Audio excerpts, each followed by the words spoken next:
From the University of St. Thomas here in St. Paul, Minnesota, Pat Coleman for D3football.com, here with the D3 report as the University of St. Thomas defeated Monmouth 38-10 to advance to the national quarterfinals of the Division III football playoffs. And on offense, it was pretty much all Colin Tobin as he finished with 39 carries for 258 yards, but also Fritz Waldvogel, his 100-yard kickoff return to start the second half for the Tommies gave them a bit of a spark. They went into the halftime tied at 10 apiece. St. Thomas fumbled the ball away twice, threw an interception.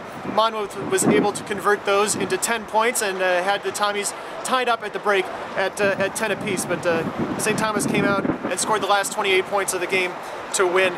Monmouth struggled on the ground, 29 carries on the afternoon, just 4 yards. Alex Tanney, the all-time leading passer in Division III history and the leading touchdown thrower, did throw for a touchdown pass. He hit Mike Blodgett for a 37-yarder with 2:21 to go in the first half, and he finished 19 of 35 passing for 227 yards on a day in which the St. Thomas defense was as stifling as they have been pretty much all season, and also the wind was a bit of a factor as the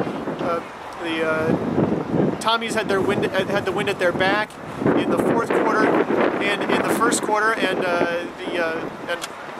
Monmouth had the wind in their face at that point. The big kickoff return for Waldvogel came as St. Thomas took the ball to start the second half and was going into this 20-point to start the third quarter, so it gave them a bit of an offensive boost at a time where they might otherwise have struggled to get some offense. I mentioned the 39 carries for 258 yards for Colin Tobin. He's had another great rushing afternoon for the Tommies, and he did fumble the ball away a couple of times. And I mentioned the 2 fumbles for the Tommies in the first half and 3 turnovers altogether. They did turn the ball over again in the third quarter, but held onto the ball the rest of the way, and the backups finished it out for a 38-10 win for St. Thomas. St. Thomas advances to the national quarterfinals for the second year in a row, and they await St. John Fisher, which will make the trip here next week for the quarterfinal game after dispatching with Delaware Valley 27-14 in the second round. So from St. Paul, Minnesota, I'm Pat Coleman. This is my D3 report, and I hope to see it on D3football.com.